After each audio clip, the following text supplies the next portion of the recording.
বলেছেন যে রমজান মাসেই আমি কোরআনকে নাজিল করেছি, বলেন সুবহানাল্লাহ।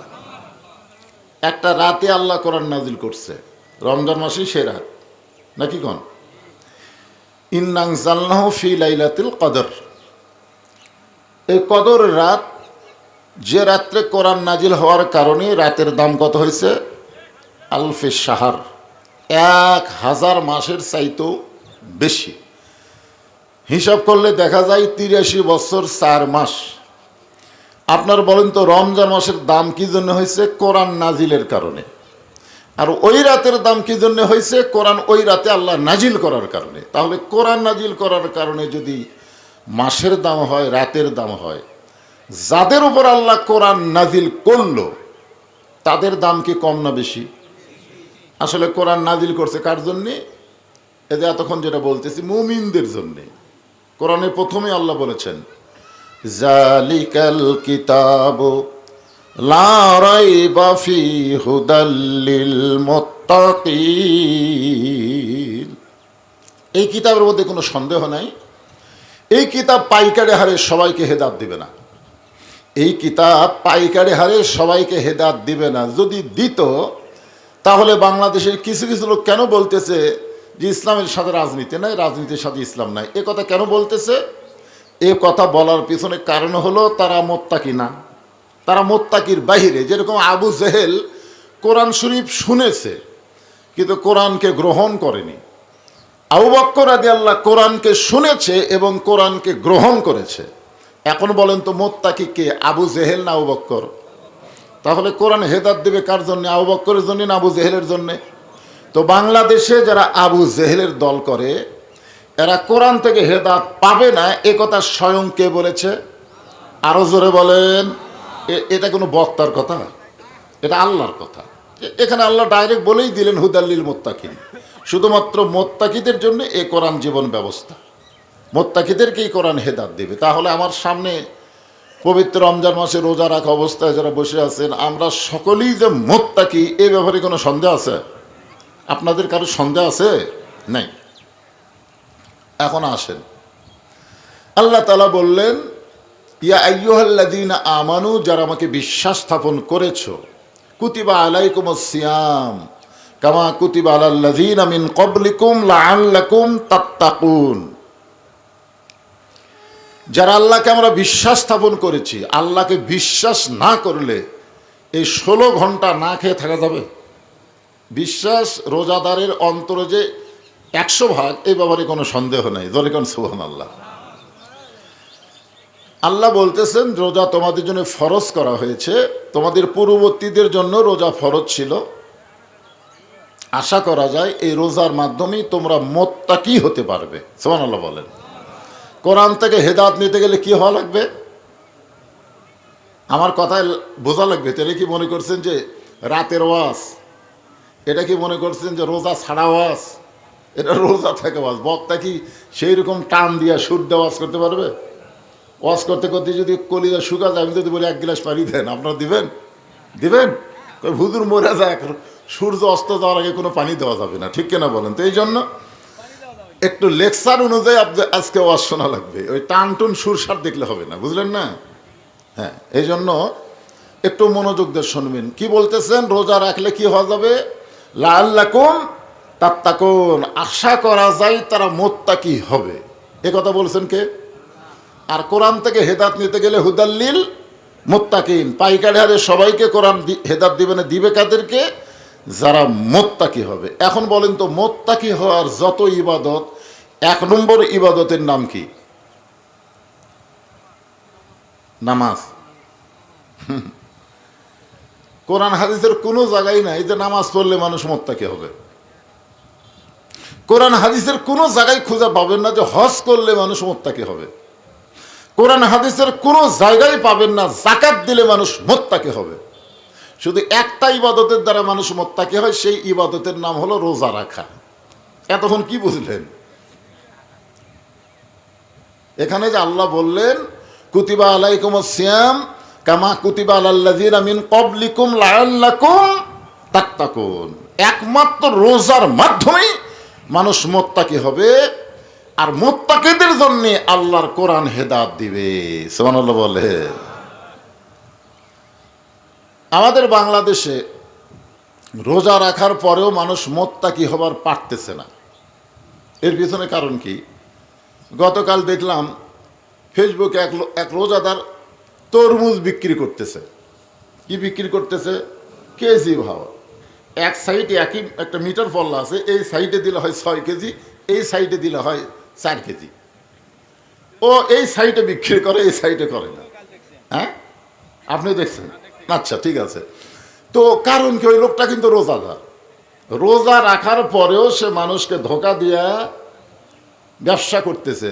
তাহলে রোজা রাখার পরেও তো মুত্তাকি হচ্ছে না, তাহলে আল্লাহ কি এমনি এমনি কইছে?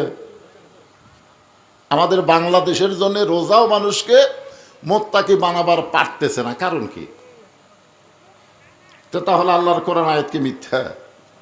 আল্লাহ কোরআনে বলেছেন, ইন্নাস সালাতা তানহা আনিল ফাহশাই ওয়াল মুনকার। একমাত্র নামাজই পারে মানুষকে যাবতীয় বেহুদা খারাপি থেকে বাঁচায় দিতে। এটা কি মিথ্যা কথা?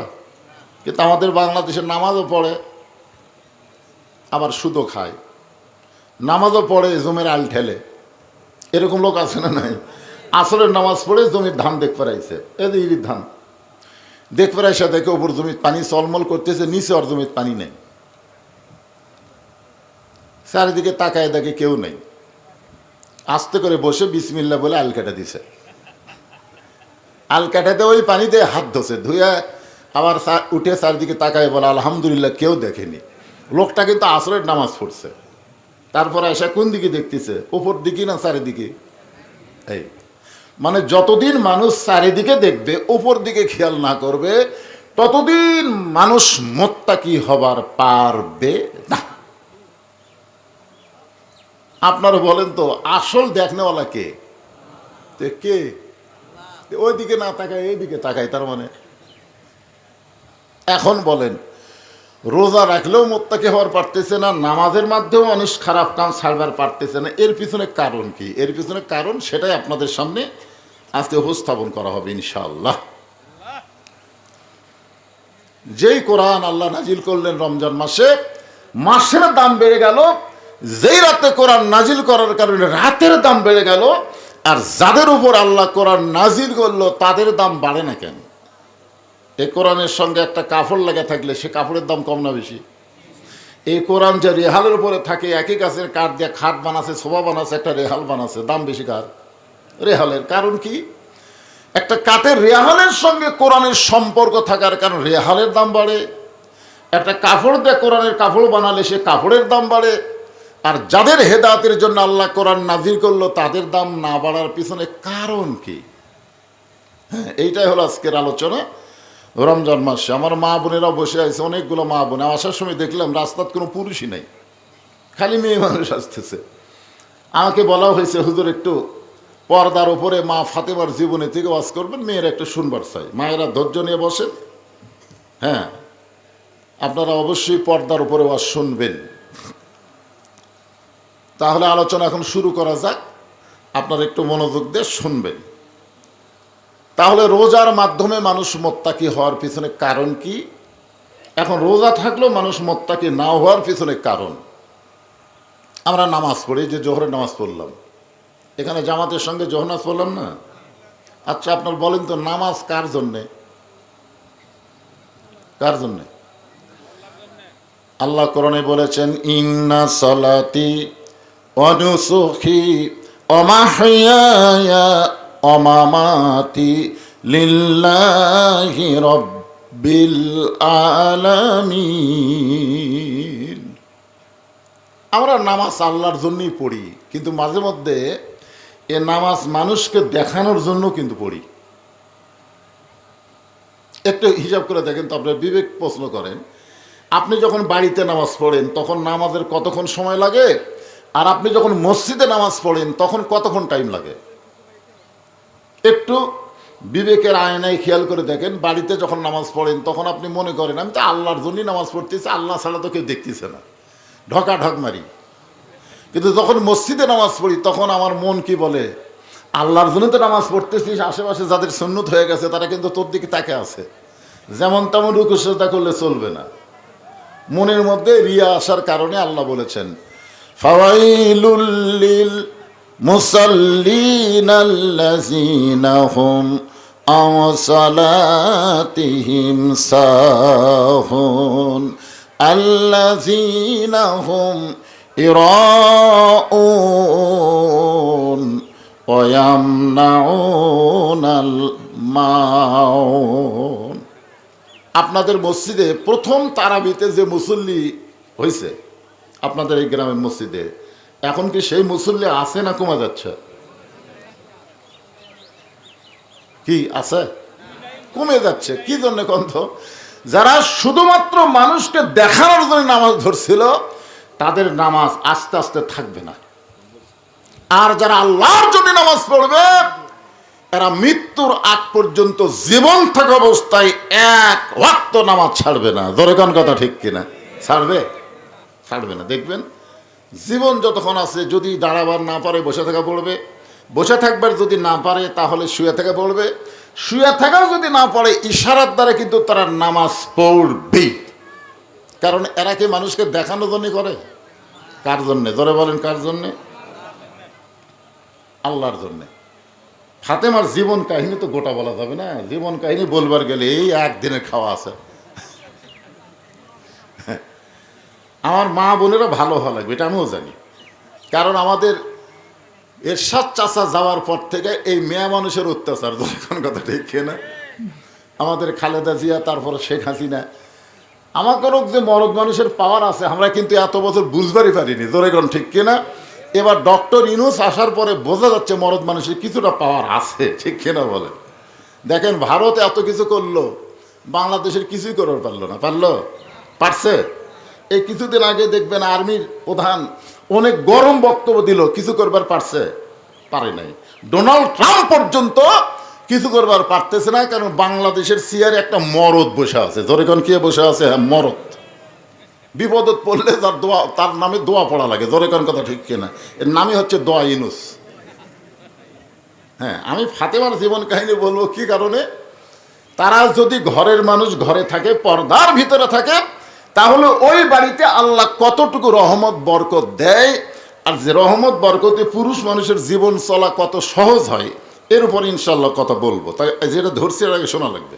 হ্যাঁ, তাহলে কি বলতেছি? নামাজ আল্লাহর জন্যও পড়ি, মানুষকে দেখানোর জন্য কিন্তু আমরা মাঝে মাঝে নামাজ পড়ি না ভাইজান? আপনি নিজের বিবেককে বলেন। হ্যাঁ, অনেক মানুষ নামাজ পড়ে না, অনেক মানুষ নামাজ পড়ে না। এখন জানাজার নামাজের ঘোষণা করছে, জোহরের নামাজের পরে জানাজা হবে। তা আমার এলাকার কিছু ছেলে পেলে বাইরে ঘোরাফেরা করতেছে। আমি বললাম, কে রে বাইরে ঘুরতেছিস কেন? তো করছে জোহরের পরে তো জানাজা হবে, তো জোহরের নামাজ। তো কয় না, আমরা তো জোহর পড়ার নিয়তে বাড়াইনি হুজুর, আমরা জানাজা পড়ার নিয়তে বাড়াচ্ছি। তা আমি বললাম, পাগল, জোহরের পরে জানাজা যখনই ঘোষণা করেছে তখন আগে জোহর পড়া লাগবে। জোহর হলো ফরজে আইন, আর জানাজা হলো ফরজে কিফায়া।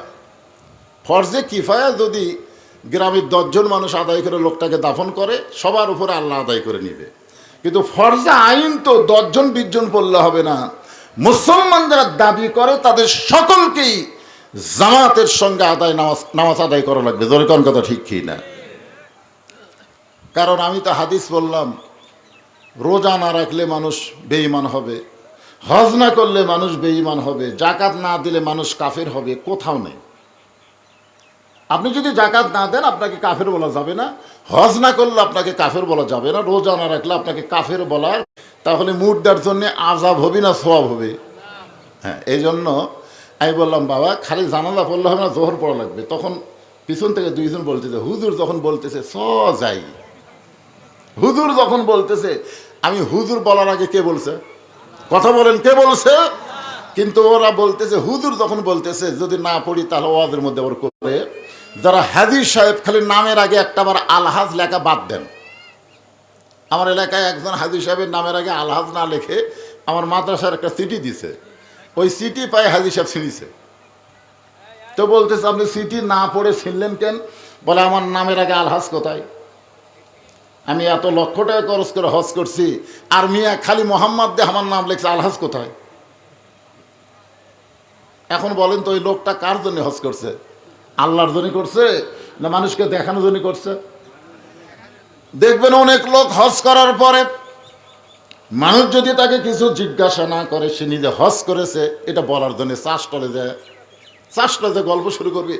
এইবারে ভাই পাথর মারবার যায়, যা ভিড়! হায় আপনারা বলেন তো, ওর থেকে কেউ শুনবার স্যার ছাপা মারোয়া, সে কি অবস্থা! তার মানে ও যে হজ করছে এটা মানুষকে জানানোর জন্যই কিন্তু গল্প তুলিছে। জোরে কোন কথা ঠিক কিনা? এখান থেকে আমরা বুঝতে পারলাম হজ মানুষ আল্লাহকে খুশি করার জন্যও করে, আবার মানুষকে জানানোর জন্য দেখানোর জন্যও মানুষ হজ করে। এখন বলেন নামাজ আল্লাহর জন্য পড়ে, মানুষকে দেখানোর জন্য পড়ে, নামাজ কবুল হবি? কথা কয় না। হজ আল্লাহর জন্যও করে, মানুষকে দেখানোর জন্য করে, হজ কবুল হবে? যাকাত মানুষ আল্লাহর জন্য দেয়, আবার মানুষকে দেখানোর জন্য যাকাত দেয়। দেখবেন অনেক ধনী মানুষ, অনেক ধনী মানুষের বাড়িতে গরিবেরা যখন যায় রোজার মাসে, আপনাদের এলাকায় রোজার মাসে যাকাত দেয় না? আমাদের এলাকায় তো রমজান মাসে যাকাত দেয়, কারণ রমজান মাসে বেশি সওয়াব। এখন গরিব মানুষের অভাবের কারণে প্রথম দিকে গেছে, কয় না এখন তো আমি যাকাত দেই না, যাকাত দেব 23 রমজান। যত গরিব আসতেছে প্রত্যেকটা গরিবকে একই কথা বলতেছে, যাকাত দেব 23 রমজান। আপনার বলেন তো ওই একটা দিন নির্দিষ্ট করার কারণ কি? একটা দিন নির্দিষ্ট করার কারণ হলো সব গরিব মানুষ তার বাড়ির দরজা ভিড় করবে, তখন ছেলে টেলে এদেরকে বলবে একটু ক্যামেরা বন্দি কর, একটু ভিডিও কর, আমি যে যাকাত দিচ্ছি এটা আবার ফেসবুকে ছেড়ে দে। তাহলে কি বুঝলেন? যাকাত মানুষ আল্লাহর জন্যও দেয়, আবার মানুষকে দেখানোর জন্যও যাকাত দেয়। তাহলে ইবাদত গেল কয়টা? নামাজ, হজ, যাকাত, আর একটা থাকলো সেটা হলো রোজা। আপনারা বলেন তো এই রোজা, এই যে 16টা ঘন্টা না খায়া থাকা, পানাহার না করে থাকা, এটা কেউ মানুষকে দেখানোর জন্য করে? আপনাকে কি মনে হয় মানুষকে দেখানোর জন্য রোজা কেউ করে? আচ্ছা মানুষের দেখানোর জন্য হয়তো বাইরে করলো, ভিতরে যখন গেল গোসলখানার মধ্যে গোসল করতেছে। আমার এলাকায় দেখলাম এক রোজাদার কিছুদিন আগে এই দ্বিতীয় রোজাতে মুখের মধ্যে অজু করতে গিয়ে মনে হচ্ছে, ওর মনে হচ্ছে যে সামান্য পানি আলা জিবাত গেছে, হয়তো যায়নি কিন্তু ওর মনে হচ্ছে। তখন আমি বলি ভাই কি আছে ভাই? হুজুর আমার সন্দেহ হচ্ছে, মানে পানি গেছে হুজুর। আমি বললাম পাগলা, ইচ্ছা করে পানি না খায়া যদি সন্দেহযুক্ত ভয় পানি যায় তাহলে রোজার কোনোই ক্ষতি হয় না। তুমি যে ওয়াক করতে যায় মানে তোমার আলা যেও ছেড়ে ফেলে দেবে। আচ্ছা আপনারা বলেন তো, ওর যে এই জায়গায় পানি গেছে এটা কেউ দেখছে? কিন্তু ওয়াক করার কারণে কারো হয়? কথা কন না কেন কারো হয়?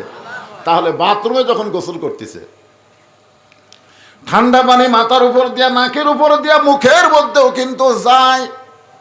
মুখের মধ্যে যাওয়ার পরে লোকটা কুলি করে বের করে দেয়। ওযু করার সময় কুলি করতেছেন, গোসল করার সময় কুলি করতেছেন, দরজা বন্ধ, বাথরুমের জানলাও নেই। এ সময় মন যদি বলে এত তৃষ্ণার্ত মন নিয়ে কেন থাকবে, কেউ তো দেখতেছে না, এক গিলাস পানি খা, এক জগ পানি খা, ওটি তো কেউ নেই।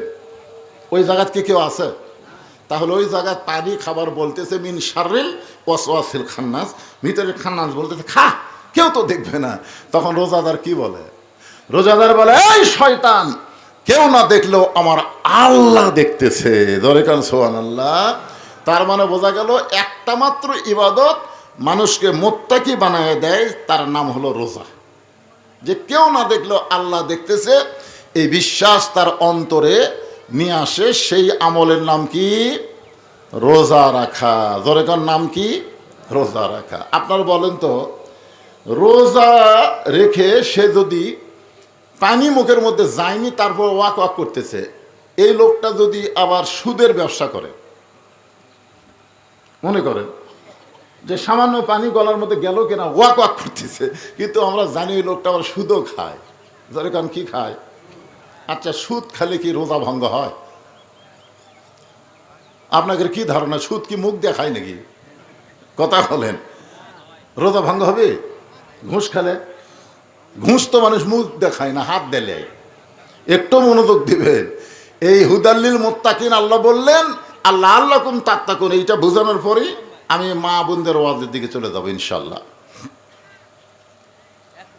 রোজা রাখলে কি কি করা যাবে না, কোন কাজ করলে রোজা ভঙ্গ হবে, রোজা ভঙ্গের কারণ আছে না নাই, এখন আছে না নাই? রোজা ভঙ্গের কারণ আমাদের সকলকে জানা দরকার। এই কারণটা বর্তমানে আমাদের বাংলাদেশে ওয়াজ দেওয়া হবে না। আমাদের বাংলাদেশে এই কারণের সমস্যা যদি সমাধান করতে চাই, তাহলে কোরআনের সমাজ কায়েম করা লাগবে। ধরে কোন ঠিক কি না? আমি রমজান মাসেও গেছিলাম সৌদি আরবে, রমজান মাসে।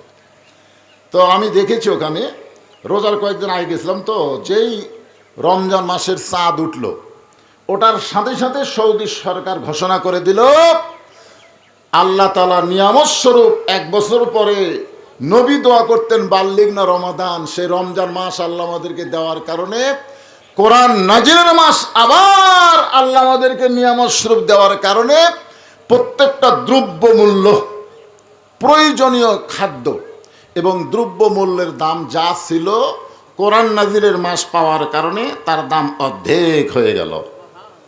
কি বুঝলেন? এই সৌদি প্রবাসীরা, সৌদি প্রবাসীরাই তো মাহফিল করতেছে। তো ওখানে সৌদি আরবে কি দেখে আসলো, যে ওই জায়গায় কোরআন নাজিলের মাস পাওয়ার কারণে খাদ্যদ্রব্যের দাম যা ছিল কমে গেল।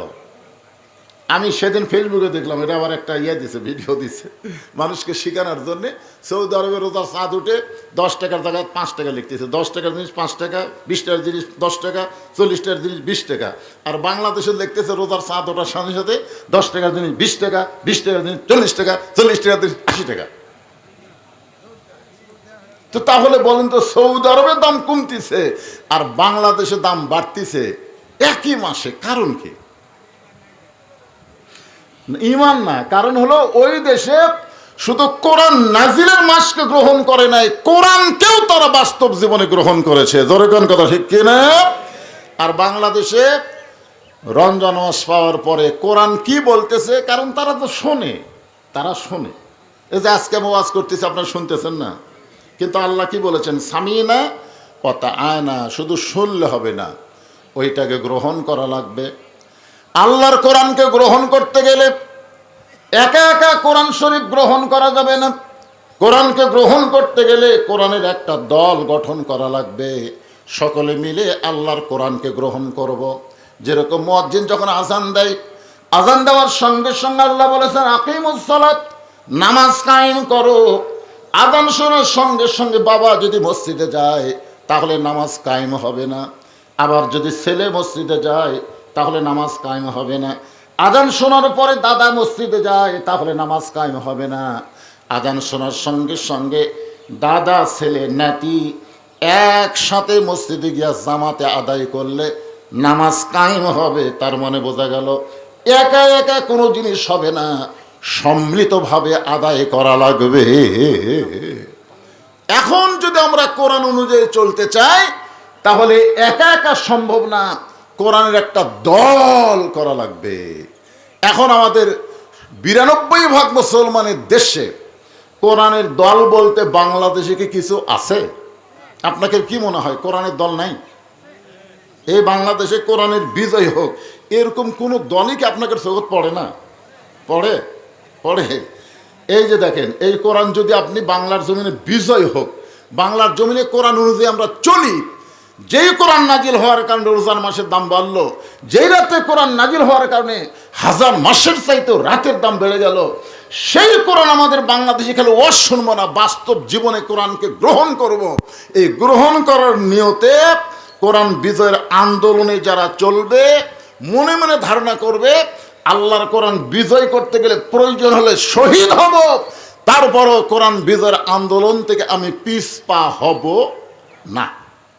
এর সম্পর্কে রাসূল বলেছেন, মান সাআলাল্লাহু তাআলা আশ-শাহাদাতা বিসিদকিন বাল্লাগাহুল্লাহু মানাজিলাশ শুহাদা ওয়া মাতা আলা ফিরাশিহি, রাওয়াহুল বুখারী কিতাবুল মাগাজি।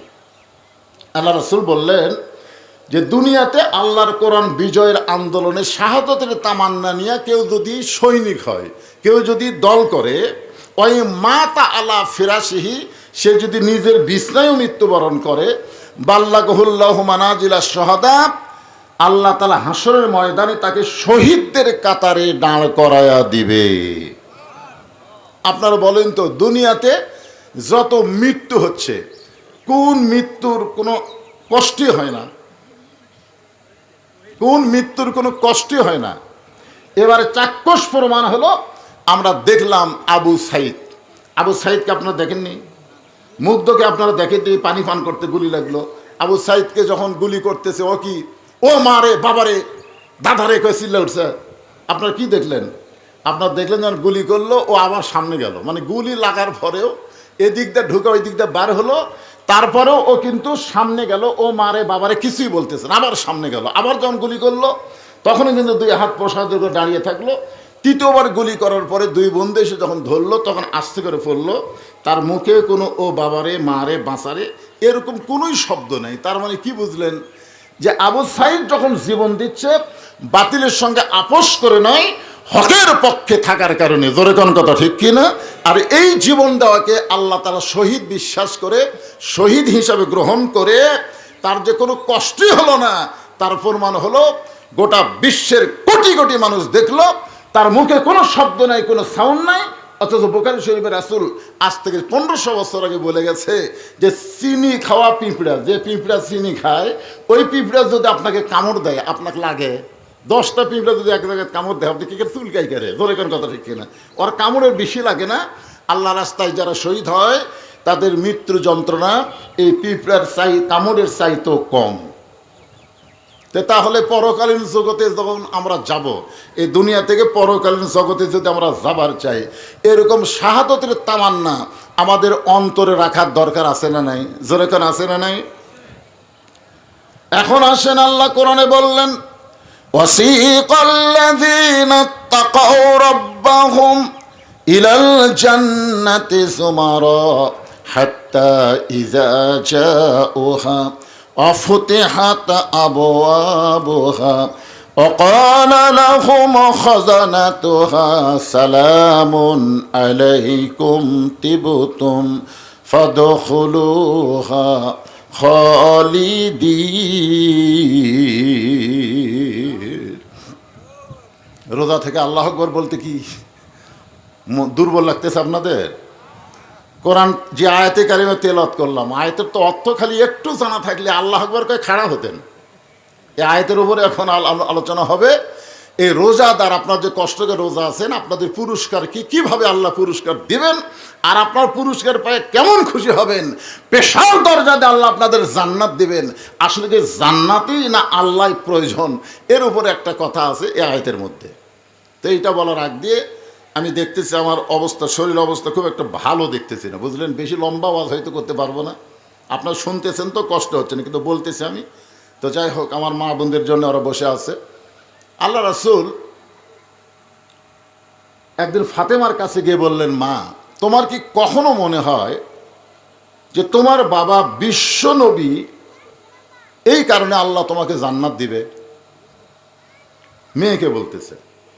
যেরকম আমি একটা বক্তা মানুষ, আমার 3টা মেয়ে দিচ্ছে আল্লাহ, তা আমার মেয়েরা যদি এরকম ধান্দা করে বসে থাকে, আমার বাবা এত বড় বক্তা আর তার মেয়ে হওয়ার কারণে আমরা জান্নাতে যাব, যদি এইরকম একটা বিশ্বাস নিয়ে থাকে, তো রাসূলও সেই কারণে বলতেছে, মা, কখনোই কি তোমার মনে হয় যে তোমার বাবা বিশ্ব নবী, এই কারণে আল্লাহ তোমাকে জান্নাত দিবে? এটা কি তোমার কখনো মনে হয়?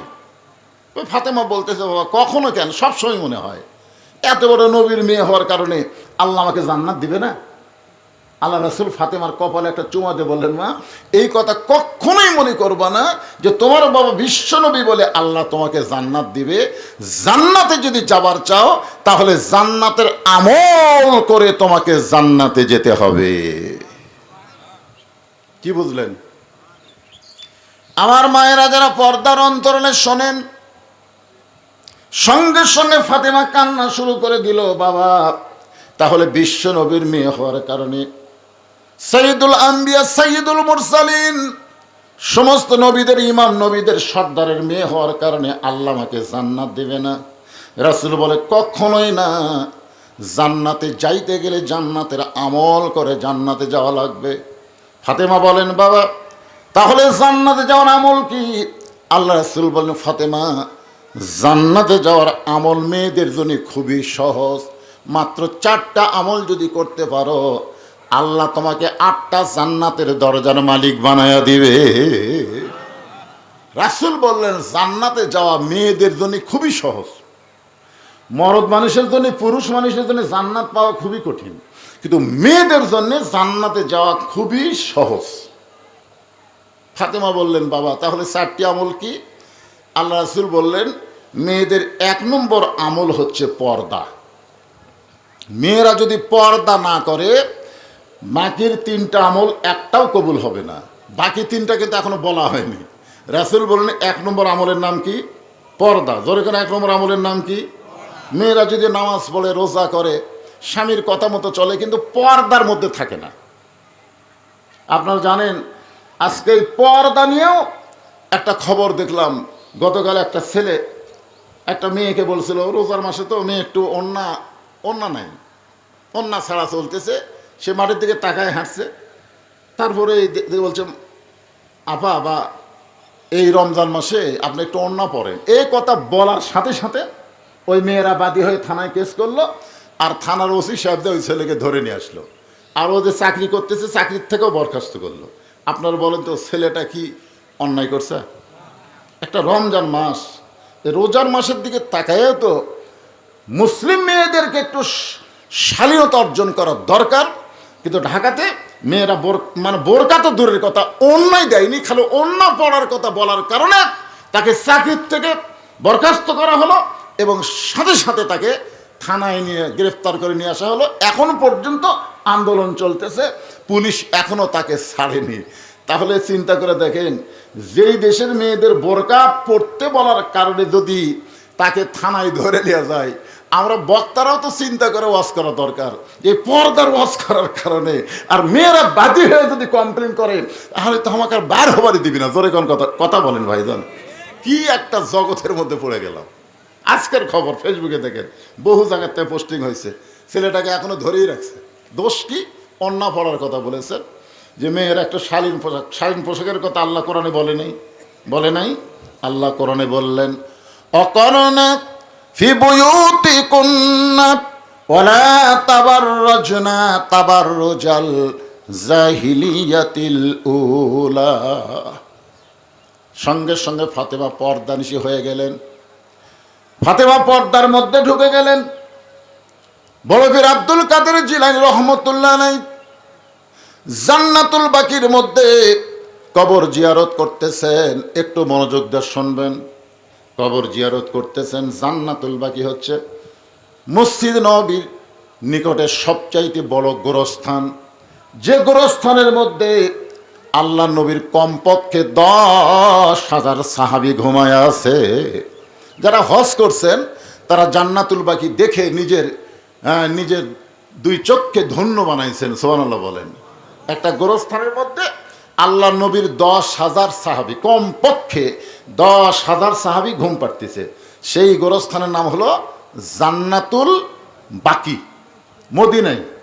তো জান্নাতুল বাকি আব্দুল কাদের জিলানী রহমতুল্লাহ আলাইহি যখন জিয়ারত করতেছেন, পিছন দিক থেকে এক মুরিদ বলে হুজুর আপনি চোখ বন্ধ করলে গোটা পৃথিবীর খবর বলতে পারেন, চোখ বন্ধ করলে। তো আপনি দেখেন তো জান্নাতুল বাকির কোন জায়গায় মা ফাতেমার কবর। আব্দুল কাদের জিলানী অত্যন্ত রাগ করে বললেন চোখ বন্ধ করলে গোটা পৃথিবীর খবর বলতে পারি, এ কথা তোমাকে কে বললো? ইত্তাকু ফিরাসাতাল মুমিনিনা ফাইন্নাহু ইয়ানজুরু বিনুরিল্লাহ। যারা মুমিন মুত্তাকি হবে তারা চোখ বন্ধ করলে আল্লাহর আরশ পর্যন্ত তারা দেখতে পারবে। জোরে কোন সুবহানাল্লাহ। কারণ মুমিন মুত্তাকি তো তারা সূর্যের আলো চন্দ্রের আলোতে তারা দেখে না, তারা দেখে ইয়ানজুরু বিনুরিল্লাহ, আল্লাহর নূর দিয়া তারা দেখে। জোরে কোন সুবহানাল্লাহ। আপনার বলেন তো নূরের পাওয়ারের কোনো সীমা আছে? অসীম। আব্দুল কাদের জিলানী ছোট বাচ্চার মতন কান্দের বলে রে মুরিদেরা, গোটা পৃথিবীর খবর জানতে পারলেও এই জান্নাতুল বাকির কোন জায়গায় মা ফাতেমার কবর এটা কিয়ামত পর্যন্ত কেউ বলতে পারবে না। জান্নাতুল বাকির মধ্যেই ফাতেমার কবর আছে, কিন্তু কবরটা কোন জায়গায় এটা দুনিয়ার কেউ বলতে পারবে না। তো মুরিদরা বলে, হুজুর জান্নাতুল বাকির মধ্যেই ফাতেমার কবর, কিন্তু কবরটা কোন জায়গায় এটা কেন বলতে পারবে না? আব্দুল কাদের জিলানী বললেন, না বলার পিছনে কারণ হলো আমাদের মা ফাতেমা হলেন জহুরা। আমাদের মা ফাতেমা কি? জহুরা। জোরে বলেন কি? জহুরা। এই জহুরা হওয়ার কারণেই তার কবর জান্নাতুল বাকির মধ্যে আছে, কিন্তু কিয়ামত পর্যন্ত কেউ বলতে পারবে না। তো সমস্ত মুরিদ বলে, হুজুর এই জহুরা মানে কি? ফাতেমা যে ডিগ্রি পাইছে এই জহুরা মানে কি? আমার মায়েরা যারা বসে আছেন একটু মনোযোগ দিয়ে শোনেন, এটা কিন্তু মরদ মানুষের ওয়াজ না, ওয়াজটা হচ্ছে নারীদের জন্য। আর একটা নারী ভালো, নারীর পেট থেকে হাসান হোসাইনের জন্ম হলো, সুবহানাল্লাহ কন না কেন? আর নারী খারাপ, নারীর পেট থেকে ইয়াজিদের জন্ম হলো। আপনারা বলেন তো, হাসান হোসাইন আর ইয়াজিদের মধ্যে কি কারণে? কারণ ইয়াজিদের মায়ের নাম হলো লাইসা বিনতে সাইবা, সাইজা লাইসা বিনতে সাইবা। মানে মাবিয়ার আগে 5টা জায়গায় বিয়ে হয়েছিল, 5 জায়গায় বিয়ে হয়ে স্বামী সংসার করেনি। পরে আবু সুফিয়ান টাকার লোভে পড়ে সাইবার মেয়ে লাইসাকে এই মাবিয়ার সাথে বিয়ে দিল। আর মাবিয়া আর লাইসার মিলনের মাধ্যমে ইয়াজিদের মতন একটা মালের জন্ম হলো। তাহলে কি বুঝতেছেন? একটা নেপোলিয়নও বলেছে, তোমরা যদি ভালো একটা সন্তান চাও তাহলে ভালো একটা মায়ের দরকার। জোরে কোন কথা ঠিক কিনা? ভালো একটা বাপের দরকার না মায়ের দরকার?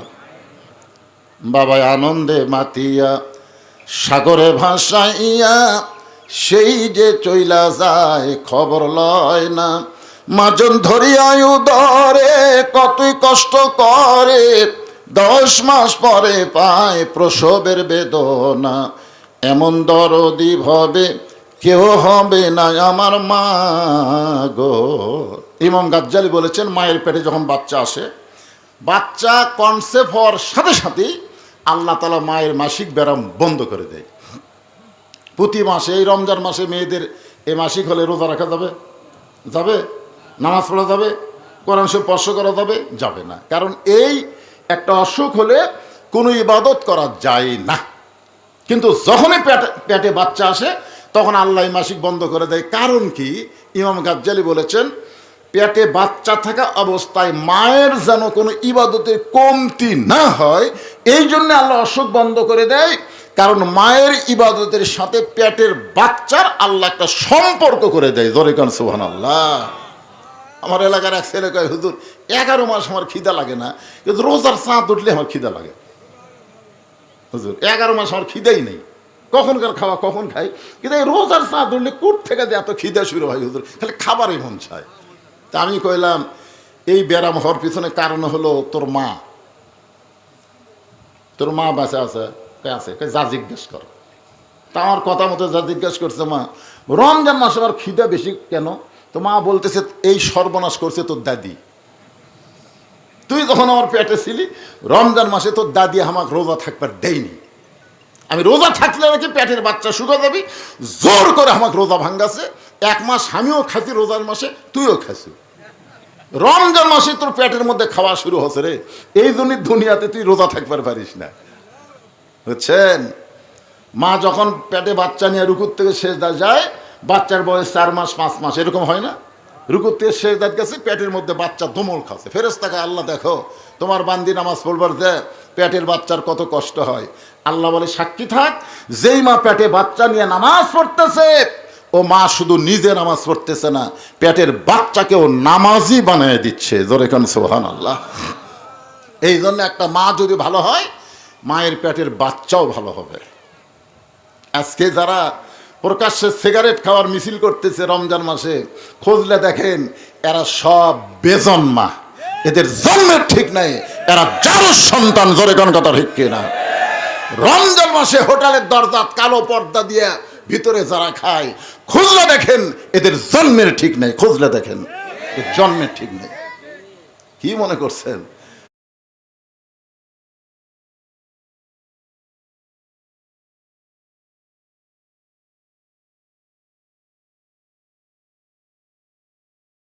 সুন্দরী সাইজা গুইজা বসে আছে, হাসান হোসেনকে সুন্দর করে সাজাই দিছে। এখন বলেন, একটা পুরুষ মানুষ ঘরের মধ্যে ঢুকাই যদি দেখে ঘরও সুন্দর, বউ সুন্দর, সন্তানগুলোও সুন্দর হয়ে তাহলে মরদ মানুষের মনে একটা আলাদা জান্নাতি শান্তি আসে, জোরে কান আসে কি আসে না? আপনার বাড়ির মধ্যে যায় দেখবেন তো বউ কি সাজাগুজা থাকে। বউ যখন কোনো জায়গাত যায় তখন সাজে, একেবারে ভালো কাপড় পরতেছে, ভালো মালা হাতত বালা এরকম কাপড় যখন পরতেছে, স্বামী মন ভার করে বসে আছে। বউ বলে কে গো মন ভার কেন? স্বামী বলতেছে আমার মনে হয় তুমি কোথায় যাবা, তুমি কোথায় যাবা, কারণ তুমি যখন যাও তখন সাজো, কিন্তু আমার কাছে তুমি কোনোদিন সাজো না। বউ বলতেছে তোমার কি ভীমরতি ধরছে, আমি অমুক জায়গায় যাবো এই জন্য তো সাজা গুজে যাচ্ছি। আমি মা বোনদের জন্য বলি, মা কোনো জায়গায় যখন যাবেন তখন সাজা সম্পূর্ণ হারাম, কালো রঙের বোরকা পরে যাওয়া লাগবে। আর যতক্ষণ ঘরে থাকবেন স্বামীর জন্য কেবলমাত্র এক ব্যক্তির জন্য মেয়েরা সাজতে পারবে, সেই ব্যক্তি হলো তার স্বামী। জোরে কোন সুবহানাল্লাহ। তাহলে মেয়েরা কার জন্য সাজা? আপনাকে এলাকার বইয়েরা কার জন্য সাজা? কোনো জায়গায় যখন যায় তখন সাজে, স্বামীর সামনে গেলে ভেট কি করার টাইম আছে? হযরত আলী আল্লাহর শুকর আদায় করার সঙ্গে সঙ্গে ফাতেমা দুইটা সন্তানকে বুকের মধ্যে নিয়ে কানে কানে বলতেছে, বাবা তোমরা দুই ভাই একটু অন্য ঘরে যাও, তোমার বাবার সঙ্গে আমার গোপন কিছু গল্প আছে।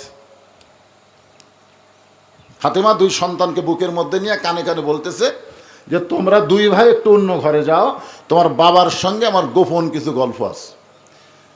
হোসাইন একটু ছোট তো, হাসান বুঝবার পারছে যে মা সাইদা গুজা বসে আছে আর বাবা ঢোকার সাথে সাথে আমাকে অন্য ঘরে যাওয়ার কয়, বাবার সঙ্গে গোপন কিছু গল্প আছে। বোঝা গেছে আমার মা বাপের সাথে কি করবে। এটাকে ছোট বাচ্চা যখন বুঝবার শিখবে তখন তাদেরকে ঘরে রাখা জায়েজ। একজন দুইজন করলে সবাই বুঝতে পারতেছেন না? আপনার বাচ্চা যখন বোঝার মতন বয়স হবে তখন স্বামী স্ত্রী ভালোবাসা করতে গেলে ওই সন্তানকে চেতন থাকা অবস্থায় হবে না। ঘুমায় গেল তো সন্তানরা এখন বুঝতেছেন না, খুব চালাক, হয়তো ঘুম আসেনি, ঘুমের ভান করতেছে, দরকার নেই। স্বামী স্ত্রী মহব্বত করবার গেলে 2 বছরের বেশি যদি বয়স হয়, হয় দাদির ঘরত নয় চকলেট দিয়ে অন্য ঘরত পাঠিয়ে দেওয়া লাগবে। ওই সন্তান ঘরে থাকা অবস্থায় স্বামী স্ত্রী কোনো মহব্বত করা যাবে? কথা বলেন না কেন? যাবে। যতক্ষণ দুধ পান করবে ততক্ষণ সন্তানের সামনে আপনার বউকে আদর করলে ওই দেখবার পারবে কিন্তু বুঝবার পারবে না, কারণ দুধ পান করা অবস্থায় তার জেহানি শক্তি তার কাছেই থাকে, দূরে যায় না। আমার কথা কি বুঝলেন? মাতার যে জেহানি শক্তি ওর কাছেই থাকে, দূরে যায় না। যখনই মায়ের স্তন খাওয়া ছেড়ে দিবে তখন ওই জেহানি শক্তি এটি থাকে না, কমপক্ষে 2 ঘন্টা দূরে যায়। আপনি যদি ওর সামনে আপনার স্ত্রীকে আদর করেন, ও বেড়ায় এসে বলতে পারে 2 ঘন্টার মধ্যে কারোর সাথে দেখা হয়। 2 ঘন্টা, কয় ঘন্টা? 2 ঘন্টা পরে ভুলে যাবে। 2 ঘন্টার মধ্যে কারোর সাথে যদি দেখা হয়, যদি হয়, আর যদি বলে আব্বা তাই মাছ চাপা ধরছিল রে, এ কথা যদি বলে, হাসার কথা না তো। চিন্তা করে দেখেন ইসলাম কত সুন্দর। নিজের হালাল বউকে আদর করবার গেলেও নিজের বাচ্চার সামনে করা যাবে না, এরই নাম হলো ইসলাম। জোরে কোন সুবহানাল্লাহ। হাসান হোসেন 2 ভাই যখন অন্য ঘরে, এমন সময় ফাতেমা ঘরের দরজাটা বন্ধ করে দেয়। আপনারা বলেন তো, সন্তান 2টাকে বের করে দিয়ে বউ যখন দরজা বন্ধ করবে তখন স্বামীর মনে কেমন হয়? যত বড়ই হুজুর হোক, যত বড়ই হুজুর হোক, বাচ্চা 2টা বের করে দিয়ে বউ যদি দরজা বন্ধ করে দেয় তখন কি আর হুজুরগিরি চলবি? চলবি? আপনারা কোন? আমি যত বড়ই বক্তা হয়, আমি বইয়ের কাছে যাও বক্তা। আরে আমি তো একটা সাধারণ, আল্লাহ নবী পর্যন্ত নবী ছিলেন না, জানেন? নবী বসে আছেন, উম্মাহাতুল মুমিন আয়েশা যখন ঘরের মধ্যে ঢুকছে, নবী আস্তে করে উঠে দরজা বন্ধ করে দিলেন। মা আয়েশা থরথর করে কাঁপতেছে। রাসূল বলে, আয়েশা কাঁপো কেন? বলে আপনার জুতার পরশে আল্লাহর আরশ ধন্য হয়ে গেছে। সেই ঘরের মধ্যে যদি কোনো বেয়াদবি হয়, আল্লাহ রাসূল আয়েশা একজন নবীর জুতার পরশে আল্লাহর আরশ হয়েছে, একজন নবীর। আয়েশা বলে, হুজুর আপনি তো সেই নবী। রাসূল বলে, পাগলি, সেই নবী ছিলাম, সেই নবী ছিলাম যতক্ষণ দরজা খোলা ছিল, কিন্তু দরজা বন্ধ হয়েছে এখন আমি আর নবী আছি? তাই সে বলে, হুজুর এখন আপনি কি? বলে, আমি হলাম স্বামী, তুমি আমার বিবি। সবসময় নবী থাকা যায় না, এখন স্বামী স্ত্রী মহব্বত করবো। জোরে কোন সুবহানাল্লাহ। আপনার বলেন তো সবসময় হুজুর থাকা যায়? সঙ্গে সঙ্গে হযরত আলী মাথার টুপি খুলছেন, মাথার টুপি খুইলা দুইটা হাত ফাতেমার দিকে যখন বাড়াইয়া দেয়, এমন সময় ফাতেমা দৌড়ে গিয়া স্বামীর বুকে মাথা ঠুকাইয়া চোখের পানি নিয়ে বলে, আর কোনোদিন সুন্দর করে সাজতে পারবো না, আর কোনোদিন সুন্দর করে হাসান হোসেনকে সাজাই দিবার পারবো না, আর কোনোদিন ঘরটাও সুন্দর করে সাজাবার পারবো না, কারণ আজকে গভীর রাত্রে ফাতেমার মৃত্যু হবে। যেই মাত্র বলেছে আজকে গভীর রাত্রে ফাতেমার মৃত্যু হবে, সঙ্গে সঙ্গে হয়তো আলী পড়ে যায়। ছোট বাচ্চার মতন আলী কাঁদতেছে। কান্দার পিছনে কারণ কি জানেন? যে 6 মাস আগে নবী দুনিয়া থেকে বিদায় নিয়েছে। মাত্র কয় মাস? 6 মাস আগে নবী বিদায় নেওয়ার পরে হাসান হোসেন দুইটা ভাই এখন পর্যন্ত ওদের মুখে হযরত আলী কোনো হাসি দেখে নাই। কারণ যেখানে যায় সাহাবীদের জিজ্ঞাসা করে, আমার নানাকে তোমরা দেখছো? আমার নানাকে দেখছো নাকি? আমরা দুই ভাই নানাকে এত খুঁজি, নানাকে পাওয়া যায় না। নানা রাগ করে যে কোথায় ঢুকালো। আবু বকর বলেছেন, রে নবীর সাহাবীরা, যতদিন হাসান হোসাইন নানা নানা বলে খুঁজবে ততক্ষণ নবীর রওজা দেখায় দিবে না, ততক্ষণ তোমরা নবীর রওজা দেখায় দিবা না। কারণ ওরা নানা খুঁজতেছে, ওরা নবী খুঁজতেছে না। খুঁজতেছে কাকে? কথা খেয়াল করে শুনবেন, যতদিন এই হাসান হোসাইন নানা নানা বলে খুঁজবে ততক্ষণ নবীর রওজা দেখায়া দিবা না। যদি দেখায় দাও, ওরা দুই ভাই নবীর রওজার পাশে এসে এমন জোরে চিৎকার দিবে, আমার বিশ্বাস নবীর ঘুম ভেঙে যাবে। এ কথার দ্বারা আবু বকর বুঝাই দিলেন, আমাদের নবী রওজার মধ্যে মরে নাই, আমাদের নবী রওজার মধ্যে ঘুমায়া আছে। জোরে কোন কথা ঠিক কি না? এই জন্য সবাই আমরা বলবো, ইসলামের আলো জ্বালায়া দিয়া নবী ঘুমায়া আসেন সোনার মদিনায়। চিন্তা করতেছে 6 মাস আগে নবী গেছে, আজকে রাত্রেবেলা যদি মাও যায়, তাহলে হাসান হোসেনকে সামাল কিভাবে দিবে?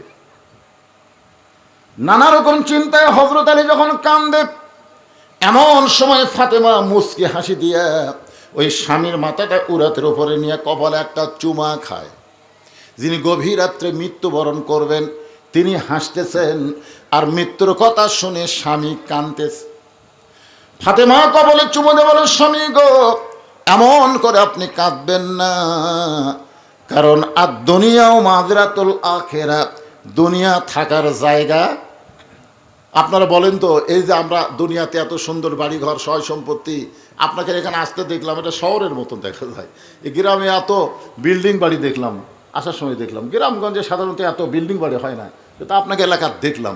এই যে সুন্দর সুন্দর বাড়ি যারা বানাইছেন, আপনাদের কি মনে হচ্ছে আপনারা কি এখানে থাকতে পারবেন? পারবেন তো? মশান তো ভালোই। কি দেখতেছেন ভাই?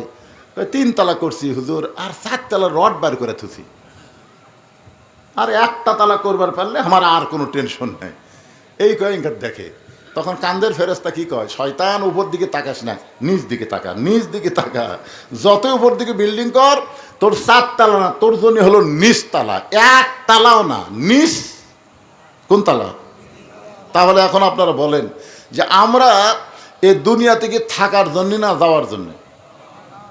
ফাতেমা বললেন, স্বামী গো, এমন করে আপনি কাঁদবেন না, এই দুনিয়া থাকার জায়গা না, এই দুনিয়া থেকে আমাদেরকে যাইতে হবে। আমি দোয়া করার কারণে আল্লাহ তাআলা আজকে গভীর রাত্রে আমার মৃত্যু দেবে। আমি দুনিয়া থেকে বিদায় নেওয়ার পর আমার 3টা চাওয়া আপনাকে পুরা করা লাগবে। হযরত আলী কান্দার বলে, ফাতেমা, দুনিয়ার জীবনে গরিব ছিলাম বলে তুমি কিছুই চাইলা না, এই দুনিয়ার জীবনে গরিব ছিলাম বলে তুমি কিছুই চাইলা না, কিন্তু মরে যাওয়ার পরে তুমি কি চাইবা ফাতেমা? আপনারা বলেন তো, হযরত আলী ধনী ছিল না গরিব ছিল? কেমন গরিব? মানে গরিবের সঙ্গে আপনি কি লিখবেন? একটা গরিব কতদূর পর্যন্ত আমাদের বাংলাদেশে আমরা গরিব দেখছি বলেন তো? আমাদের বাংলাদেশে দরিদ্র গরিব আছে না নাই? আছে, কিন্তু আলীর মতন নেই। হযরত আলী একদিন ঘুম থেকে চেতন পায়ে দেখে ফাতেমা ঘরে নাই, তাকায় দেখে হাসান হোসেন ঘুম পাড়তেছে, কিন্তু ওদের মা নাই। গভীর রাত্রে মনের মধ্যে সন্দেহ হলো, কি এত রাত্রে নবীর মেয়ে ফাতেমা কোথায়? দরজাত গিয়ে তাকায় দেখে মরুভূমির মধ্যে কালো চাদর গায়ে দিয়ে খুব জোরে জোরে হাঁটতেছে মরুভূমির মধ্যে। আলীর সন্দেহ হয়ে গেল যে হাসান হোসেন ঘুম পাড়তেছে, আমিও ঘুম পাড়তেছি, আমাদের ঘুমের মধ্যে রাইখা হাসান হোসেনের মা কোথায় যাবে? নিরাপদ দূরত্ব বজায় রেখে পিছনে পিছনে হাঁটতেছে। মনের মধ্যে নানা রকম সন্দেহ হয়, মরদ মানুষের মনে সন্দেহ আসে না নাই, যেরকম আসে না, নানা রকম সন্দেহ হয় যে ফাতেমা কোথায় যাচ্ছে। নিরাপদ দূরত্ব বজায় রেখে পিছনে পিছনে হাঁটতেছে। এক সময় হযরত আলী লক্ষ্য করে দেখে আল্লাহর নবী যে ঘরে ঘুমায় ওই ঘরে জানলার পাশে ফাতেমা দাঁড়াইছে। হযরত আলী মনে মনে চিন্তা করতেছে, আমার এই ঘুমের মধ্যে রাইখা মেয়ে তার বাপের কাছে আসছে আমার বিরুদ্ধে কিছু বলার জন্য। দেখবেন যে মরদ ঠিক মতো সংসার করা পারে না, তার মধ্যে নানা রকম সন্দেহ থাকে, থাকে কি থাকে না? আমার বিরুদ্ধে কিছু বলে বেড়াচ্ছে, দেখি কি বলে। কানটা একটু খেয়াল করে রাখছেন। ফাতেমা ডাক দিলেন গভীর রাত্রে, বাবা, আজকে যদি আমার মা খাদিজা দুনিয়াতে থাকতো, আমি দুঃখিনী মেয়ে বাবার কাছে আসার দরকার ছিল না। কিন্তু আমার মা দুনিয়া থেকে বিদায় নেওয়ার পরে এই গভীর রাত্রে বড় কষ্ট নিয়ে আপনার জানলার কাছে মেহেরবানি করে একটু দরজা খুলে দেন। সঙ্গে সঙ্গে নবী যখন ঘরের দরজা খুলে দেয়, ফাতেমা ঘরের মধ্যে ঢোকার সঙ্গে সঙ্গে হযরত আলী দৌড়ে গিয়ে জানলার কাছে কান ফেলায় যে ঘরের মধ্যে যখন ঢুকছে এখন বাপ মেয়ের মধ্যে কি গল্প হয় শোনার জন্যে। জানলার কাছে যেই মাত্র কানটা সজাগ করে রাখে, এমন সময় আল্লাহর নবী বলেন, ফাতেমা, তুমি একা একা কেন ঘরে ঢুকছো? মা আলীকেও ঘরের মধ্যে আসতে বলো। সুবহানাল্লাহ বলেন। তুমি একা একা কেন ঢুকছো? মা আলীকেও ঘরের মধ্যে নিয়ে আয়। হযরত আলী জানলার কাছে চুম করছি, কেরি আমি জানলার কাছে, এটা রাসূল কেমনে জানলো? আল্লাহ আমাদের নবীকে এমন কিছু পাওয়ার দিয়েছেন, নবীর সামনেও যেমন দেখেন পিছনেও তেমন দেখেন। জোরে খান সুবহানাল্লাহ। ফাতেমা বলতেছে, বাবা, আমি একা একা আপনার ঘরে আইছি বাবা। হাসান হোসেন তার বাবা গভীর ঘুমে অচেতন, এমন সময় আমি আপনার কাছে আইছি বাবা, মেহেরবানি করে একটু বাতি জ্বলান, মেহেরবানি করে একটু বাতি জ্বলান। রাসূল বলে, ফাতেমা কি বলবি বল, বাতি জ্বলান লাগবে না। ফাতেমা বলতেছেন, বাবা, এতদিন বলেছি কাম হয় নাই, আজকে গভীর রাত্রে আপনাকে একটু দেখাবার চাই, মেহেরবানি করে একটু বাতি জ্বলান। নবী যখন ঘরের মধ্যে বাতি জ্বলায়, ফাতেমা দুইটা হাত নবীর দিকে বাড়ায় দেয়, নেওয়ার জন্যে না দেখানোর জন্যে। নেওয়ার জন্যে হলে এইভাবে হাত বাড়ায়, এটা নেওয়ার জন্যে। আমরা মনোজাত করি কিভাবে, এইভাবে না এইভাবে, পাওয়ার জন্যে। দুইটা হাত বাড়ায় যদি কোনো মুসলমান মনে করে আমার মোনাজাত কবুল হয়নি, তাহলে মনে করাটাই হলো একটা গুনার কাজ। আপনি যেভাবে আপনি যত বড়ই পাপী হন, আপনি যে আল্লাহর কাছে হাত তোলেন, আপনি মনে যদি করেন আমার দোয়া কবুল হয়নি, এই মনে করা একটা পাপ। তখন হয়তো আপনার বলবে, হুজুর আমাদের দোয়া কবুল হয়েছে তো, কিন্তু বুঝবার পারতেছি না তো। আরে পাগলা, বুঝবা কেমনে? তোমার দোয়া যে কবুল হয়েছে, তোমার দোয়ার দাম হলো 500 টাকা, আর তুমি চাচ্ছ 1 টাকা। তোমার দোয়ার দাম কত? ছোট একটা বাচ্চা মায়ের কাছে বায়না করছে আইসক্রিম খাবে, আইসক্রিম খাবে, 1 টাকার আইসক্রিম। এখন আইসক্রিম ওয়ালা আসছে, এখন দেখবে তো মা চিন্তা করতেছে আইসক্রিম খাওয়ার যদি 1 টাকা দেই, তাহলে আইসক্রিম খাবে। খাওয়ার পরে যদি সর্দি গরমি হয়, লাগ দিয়ে যদি ভেড় বেড়ি বার হয়, যদি জ্বর হয়, মা কিন্তু বিশাল একটা চিন্তা করছে যে 1 টাকার আইসক্রিম কোনো ব্যাপার না, কিন্তু খাওয়ার পরে যদি আর অসুখ হয়, টাকা থাকার পরে মা কিন্তু না টাকা নাই, 1 টাকা নাই, দেওয়া যাবে না। আসলে মায়ের কাছে কি টাকা নাই? জ্বর এখন আসে না নাই, কিন্তু মা দিচ্ছে না কেন? দিলে বাচ্চাকে মা এত ভালোবাসে যে সামান্য আইসক্রিম খালে তো তুই মজা পাবো, কিন্তু পরের ঠেলা, এই জন্য মা 1 টাকা দেয় না। আর বাচ্চা মনে করে মা আমার কীর্পন, এই কয়ে মাটির গড়াগড়িতে কান দিচ্ছে, সেই কান্দা। ইতিমধ্যে বাপ আছে, বাপ এসে কেরে আমার নবাবজাদা নসরুল্লাহ কান দেখেন, মা বলতেছে আইসক্রিম খাবে, টাকা দেয়নি তাই কান দিচ্ছে। বাপ 500 টাকা বের করে দিয়ে, যা আইসক্রিমের বাক্স কিনা খা, মানে গোটা বাক্স কিনা খা। ওই 500 টাকা পাইয়া বুঝছেন মলা যেরকম এরকম করতেছে। বাপ কয় কে রে, 500 টাকা দিলাম তাও কামদের ভলম বাড়িয়ে দিছে। মা বলতেছে তোমার বেটাকে 500 টাকা দিছ চিনে, ওকে 1 টাকা দাও। যে 1 টাকা দিছে 500 ফেলে দিয়ে 1 টাকা মারছে তো। তা আজকে দুনিয়ার মানুষ চাই 1 টাকা, কিন্তু আল্লাহ কবুল করছে 500 টাকা। এখন কয় টাকা? এখন 500 টাকা দুনিয়াতে আল্লাহ দিচ্ছে না, কারণ দুনিয়া তো সামান্য কয়দিনের পাগলা। তোর দোয়া কবুল করে যদি দুনিয়াতে দেই তো সামান্য কয়দিন তুই কি করবি? আখিরাতের জগতের শুরু আছে, শেষ নাই। প্রত্যেকটা দোয়ার রেজাল্ট আমি আল্লাহ তোমাদেরকে আখিরাতে দিয়ে দেবো। ধরে এখন সুবহানাল্লাহ। বুঝবার পারে না, মনে করে আল্লাহর বোধহয় দেওয়ার নাই, আল্লাহর দেওয়ার ক্ষমতা নাই। মায়ের কি 1 টাকা দেওয়ার ক্ষমতা নাই?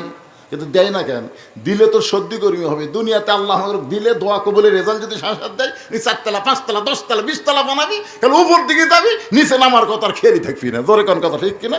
যেরকম হাসিনা নিচে নামার কথা, হাসিনার খেয়ালই নেই। কালি কয় 41 সাল 42 সাল কেড়ে পাগলা, খালি উপর থেকে যাস কে, নিচের দিকে নামবো না।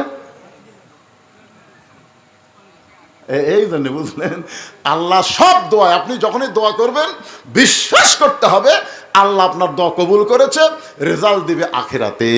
ঠিক কিনা বলেন? হ্যাঁ। কিন্তু ফাতেমা 2টা হাত আল্লাহর নবীর দিকে বাড়ায় দিস, কিছু পাওয়ার জন্যে না। 2টা হাত এভাবে যখন তুলে ধরেছে, নবী বাতির আলোতে দেখতে পায় 2টা হাতের তালু আছে কিন্তু চামড়া নাই। 2টা হাতের তালু আছে কিন্তু চামড়া নাই। ওই জাঁতা ঘুরাইতে ঘুরাইতে, গম আর জবের আটা করতে করতে, জাঁতা ঘুরাইতে ঘুরাইতে, 2টা হাত ধরে ঘুরাতে ঘুরাইতে হাতের ফসকা পড়ে গেছে। আবার যখন ফসকা অবস্থায় যখন জাঁতা ঘুরাই, ওইটা হাতের চামড়া উঠে গিয়ে 2টা হাত গোস্তের মতন দেখা যায়। 2টা হাত গোস্তের মতন দেখা যায়। ফাতেমা বলে, বাবা আমার হাতের যে অবস্থা, বাবা যদি আমার মা থাকতো আমি মাকে দেখাবার পারতাম, কিন্তু মা দুনিয়াতে নাই। এখন আপনি আমার মা, আপনি আমার বাবা। আমার স্বামী ঘুমায় আছে, আমার শয়তান সন্তান 2টা ঘুমায় আছে। আমার সন্তান এবং স্বামী ঘুম থেকে যখন চেতন পাবে, ওরা খাবার চাবে, আমি খাবার দিবার পারবো না, কারণ এ হাত দিয়ে জাঁতা কেমনে ঘুরাবো। বাবা মেহেরবানি করে 2টা দিনের একটু খাবার আমাকে দেন। আমার হাসান হোসাইন তার বাবা যেন বুঝবার না পারে, আমি তাদের বুঝতে দিব না। কারণ বাবার কাছে কষ্টের কথা বলা যায়, কিন্তু স্বামীর কাছে, সন্তানের কাছে কেমনে বলবো। বাবা মেহেরবানি করে একটু খাবার ব্যবস্থা করেন। সঙ্গে সঙ্গে নবী ঘরের কোনায় গিয়া বলে, আল্লাহ দুনিয়ার কত ধনী ধনী যুবক আমার ফাতেমাকে বিয়ে করতে চাইছিল, কিন্তু আপনি সেই চাওয়াকে প্রাধান্য না দিয়ে গরিব আলীর সঙ্গে ঘটকালি করলেন। এখন আমার মেয়ের কষ্ট আমি বাবা হিসেবে দেখতে আমার বড় কষ্ট লাগে, আমার অন্তরে কলিজায় আঘাত লাগে। এই কথা নবী যখন আল্লাহকে বলতেছে, সঙ্গে সঙ্গে মাথায় ঘোমটা দিয়ে ফাতেমা ঘর থেকে বাইরে যায়। রাসূল বলে, ফাতেমা আমি তো তোর বিরুদ্ধে কিছুই বলিনি মা, তুই কেন ঘর থেকে বাইরে যাস? ফাতেমা বলে, বাবা আমি 2টা দিনের সাহায্য চাইছিলাম, তাই বলে আমার স্বামীর বিরুদ্ধে আপনি আল্লাহকে বলবেন? আমার কলিজার টুকরা স্বামীর বিরুদ্ধে আপনি আল্লাহকে বলবেন আমি ঘরের মধ্যে থাকবো? এমন বিবি আমি না। আপনি বলেছেন আল্লাহর পরে কাউকে যদি সেজদা দেওয়ার হুকুম থাকতো, তাহলে প্রত্যেকটা বিবিকে বলতাম স্বামীর পায়ে সেজদা করো। আমি সেদিন থেকে বিশ্বাস করেছি আমার আল্লাহর পরেই আমার হাসান হোসেনের বাপ আমার কাছে সব চাইতে দামি। আলী কান্দার বলে, ফাতেমা রে, দুনিয়ার জীবনে করেছিলাম বলে কিছুই দিবার পারলাম না, আজকে মরণের রাতে তুমি কি চাইবা ফাতেমা? ফাতেমা বলে, স্বামী গো, আমার 1 নম্বর চাওয়া হলো রাতের অন্ধকারই আমাকে দাফন করবেন, রাতের অন্ধকারই আমাকে দাফন করবেন। আমি পর্দার মধ্যে মৃত্যুবরণ করব, আর দিনের আলোতে আমাকে দাফন করলে দুনিয়ার মানুষ আমার কবরের খবর জানতে পারবে। এই জন্য রাতের অন্ধকারই আমাকে দাফন করবেন। আমার 2 নম্বর চাওয়া হলো আমার কোনো জানাজার ব্যবস্থা আপনি করবেন না, আমার জানাজার ব্যবস্থা করবেন না। আলী বলে, ফাতেমা তুমি নবীর কলিজার টুকরা, তোমার মৃত্যুর কথা শুনে হাজার হাজার মানুষ তোমার জন্য জানাজায় শামিল হবে।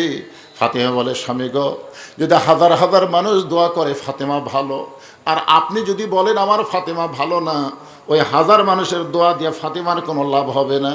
আর দুনিয়ার তামাম মানুষ যদি বলে ফাতেমা খারাপ, আর আপনি যদি বলেন আমার ফাতেমা ভালো, এক স্বামীর সার্টিফিকেটে এই ফাতেমার জন্য 8টা জান্নাতের দরজা খুলে গেল। পুরুষ মানুষের জানাজা দরকার, কিন্তু মেয়ে মানুষের জানাজার কোনো দরকার নাই। আপনি শুধু দোয়া করে আমাকে দাফন করলে আমার যথেষ্ট হবে। আমার 3 নম্বর চাওয়া হলো আমার লাশটা খাটনিতে আপনি তুলবেন না, কারণ আমি ফাতেমা হিসাব করে দেখলাম একজন মহিলা মারা গেলে তার লাশের খাটনি সবাই কান্দে নিবার পারবে না। একটা মেয়ে মানুষ মারা গেলে কোনো পুরুষ মানুষ কান্দে নিবার আগে চিন্তা করা লাগবে সেই মেয়েটার লাশ কান্দে নেওয়ার যোগ্য কিনা। আমি ফাতেমা চিন্তা করে দেখলাম, আমার বাবা যদি দুনিয়াতে থাকতো, মরা মেয়ের লাশের খাটনি বাবা কান্দে নিবার পারতো। আমার হাসান হোসেন যদি বড় হইতো, মায়ের লাশের খাটনি কান্দে নিবার পারতো। কিন্তু আমার বাবা 6 মাস আগে দুনিয়া থেকে বিদায় হয়ে গেছে। আমার হাসান হোসেন এত ছোট, এর আগে মায়ের লাশের খাটনি কান্দে নিবার পারবে? আপনি শুধু আমার লাশটা কান্দে করে নিয়ে ওই জান্নাতুল বাকির পূর্ব কোণায় সবুজ রঙের একটা বাতি জ্বলবে, ওই বাতি বরাবর আমাকে দাফন করবেন। আপনার কবর খুঁড়তে যদি কষ্ট হয়, আপনি একান্ত বন্ধুকে বলবেন সে যেন গোপনে কবর খনন করে দেয়, কবরের খবর যেন দুনিয়ার কোনো মানুষকে না বলে। হযরত আলী আবু যর গিফারির কাছে কবর খোঁড়ার কথা বললে, আবু যর গিফারি গভীর রাত্রে কবর খুললেন। কবর খোঁড়ার সময় কি যেন কয়েকটা কথা বলার কারণে কবরের ভিতর থেকে আওয়াজ আসতেছে, আবু যর, কার মা কার মেয়ে কার বিবি এইটা কবর দেখবে না। আমল যদি ভালো হয় কবর জান্নাতের বাগান হবে, আমল যদি খারাপ হয় কবর জাহান্নামের গর্ত হবে। আর এই দুনিয়া থেকেই কবরের পাথেও আমাদের জোগাড় করা লাগবে।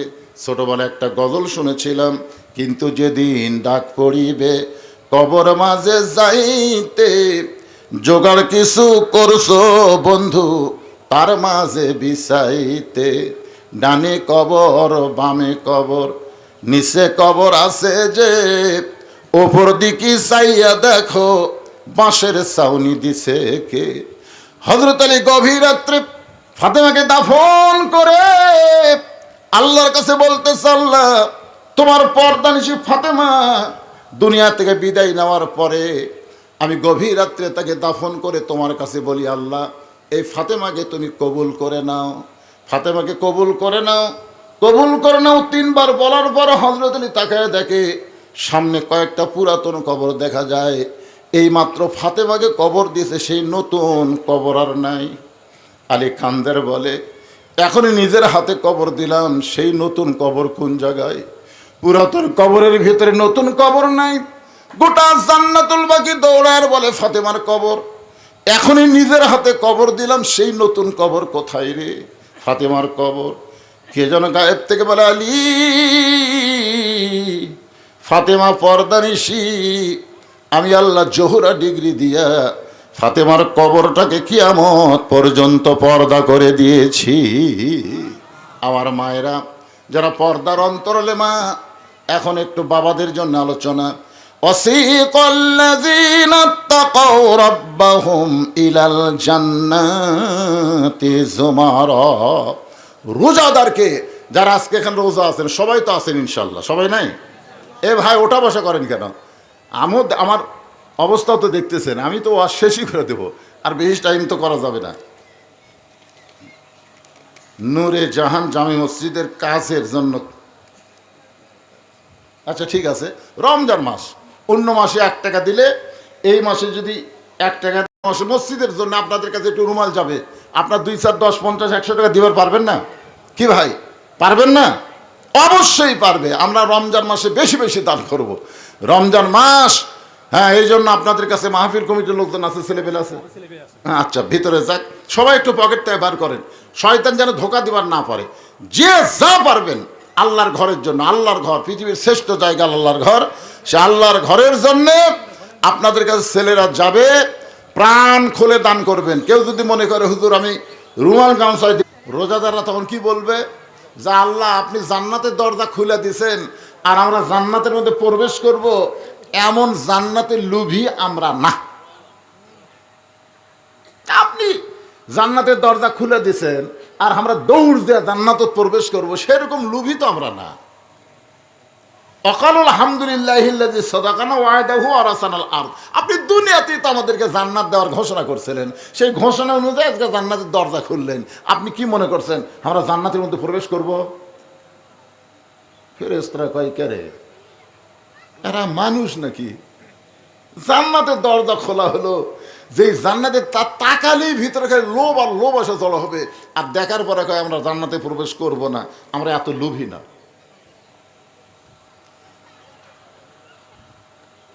সঙ্গে সঙ্গে আল্লাহ বলবে রোজাদার, তাহলে তোমরা কি চাও? রোজাদার বলবে 10টা, এই 8টা দরজার কথা তো আপনি বলেন নাই। আপনি বলেছেন রাইহান নামক একটা দরজা দিয়ে রোজাদারকে আপনি জান্নাতে নেবেন, আর জান্নাতে নেওয়ার সময় আপনি বলেছেন আস-সাওমুলি, রোজা আমার জন্যে, ওয়ানা উজজাবিহি, আর আমি আল্লাহ নিজেই রোজাদারের জন্য পুরস্কার। জোরে কান সুবহানাল্লাহ। আস-সাওমুলি ওয়ানা উজজাবিহি, রোজা আমি আল্লাহর জন্যে। অন্য জায়গায় বলেছে ওয়ানা আজিজিবিহি, রোজাদারকে আল্লাহ তাআলা নিজের হাতে পুরস্কার দিবে। নামাজের পুরস্কার আল্লাহ ফেরেশতার মাধ্যমে দিবে, যাকাতের পুরস্কার আল্লাহ বান্দাকে ফেরেশতার মাধ্যমে দিবে, হজের পুরস্কার আল্লাহ ফেরেশতার মাধ্যমে দিবে, আর রোজার পুরস্কার আল্লাহ নিজে হাতে রোজাদারকে দিবে। জোরে কর সুবহানাল্লাহ। এই নিজের হাতে পুরস্কার হলো রায়হান নামক দরজা, আর পুরস্কার হচ্ছে ওয়ানা উজজাবি, স্বয়ং আল্লাহ। রোজাদার বলবে যে আপনাকে না দেখে আমরা রোজা রাখছি। আপনি বলেছেন যখন কোনো রোজাদার বান্দা ইফতারে নিয়ে বসে, আপনার একটু ইফতারের 2-4 মিনিট আগে বসবেন। আমার কথা কি বুঝলেন? ইফতারের 2-4 মিনিট আগে একটু বসবেন। অনেকে খালি ঘড়ি দেখে, না এখন যাব না, এই সময় হোক। বউ মেয়েরা ইফতার রেডি করে রাখছে, ওই খালি ঘড়ি দেখতেছে আর মোবাইল দেখতেছে, ফেসবুক দেখতেছে, মা গান টান শুনতেছে, এখনো সময় হয়নি, 3 মিনিট পরে যাচ্ছি। না, এটা করবেন না। আপনার ইফতার সামনে নিয়ে বসবেন, ইফতার সামনে নিয়ে বসবেন, আর খালি বারবার ঘড়ি দেখবেন। বারবার ঘড়ি মসজিদে দেখা চলবি না, কিন্তু ইফতারের সময় বারবার ঘড়ি দেখলেই সব। সুবহানাল্লাহ।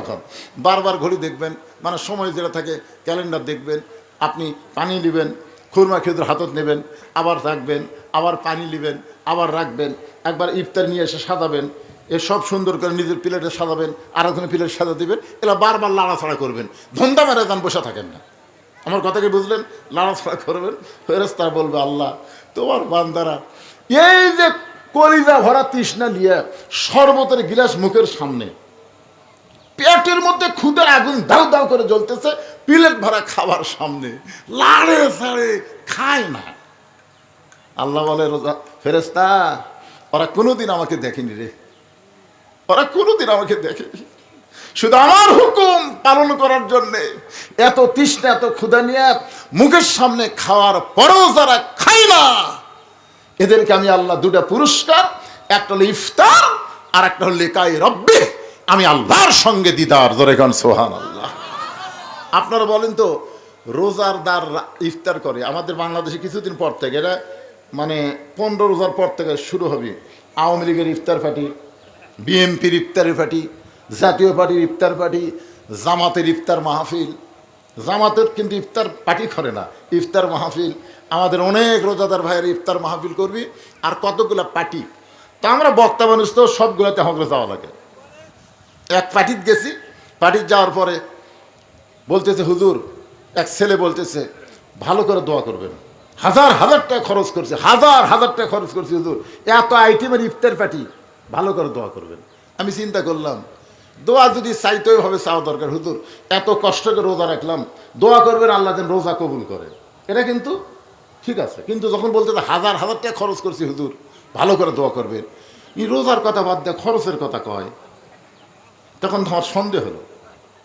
আমি বললাম ভাই তুমি আমার কাছে আসতো, যে কাছে আসছে আমি কানে কানে বললাম তুমি মনে হয় রোজা নাই। হুজুর আমি রোজা নাই, এটা কেমনি বুঝলেন?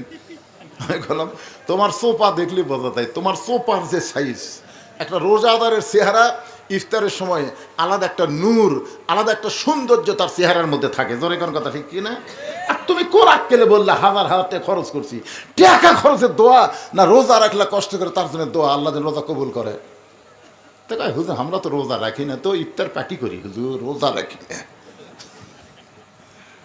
আল্লাহর সাথে ঠাট্টাগিরি করো, এলা মস্কার আল্লাহ পছন্দ করে না। জোরে কোন ঠিক কিনা?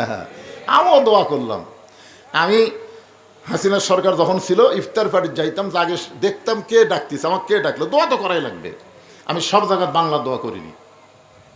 আচ্ছা বেরোজাদার দোয়া চাচ্ছে, আমি কি ওটি বাংলা দোয়া করে ধরা খাবো?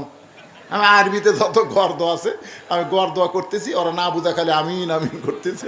আমি মনে মনে কইলাম আলেমদের বিরুদ্ধে লাগিস না রে, আলেম তখন বাংলাত পারবি না, তখন আরবিত মার দিবি, তোর এখন কথা ঠিক কিনা। তো আল্লাহ চাহিত এই বিপদ থেকে আল্লাহ আমাদের হেফাজত করছে। আগামীতে রোজা না রেখে কোনো ইফতার পার্টি দিবেন না। ইফতার হতে আল্লাহর অত্যন্ত পছন্দ। আল্লাহ বান্দাকে বান্দিকে জান্নাতের একটা নিয়ামত ইফতারের সময় দেয় রোজাদার যারা, জোরে কোন কথা ঠিক কিনা। আর একটা হলো লিকাই রব্বি, আল্লাহর সঙ্গে দিদার। আল্লাহ তাআলা আমাদের সকলকে কবুল করুক। ভাইজান আমি যখন উঠছি তখন 2টা বাজে, আর এখন বাজতেছে 3:35। দীর্ঘ সময় কথা বললাম রোজা রাখা অবস্থায়, এত লম্বা কথা বলা আসলে উচিত না, ডায়াবেটিস রোগী আমি, তারপরে বললাম। আল্লাহ আমাদের সবাইকে কবুল করুক।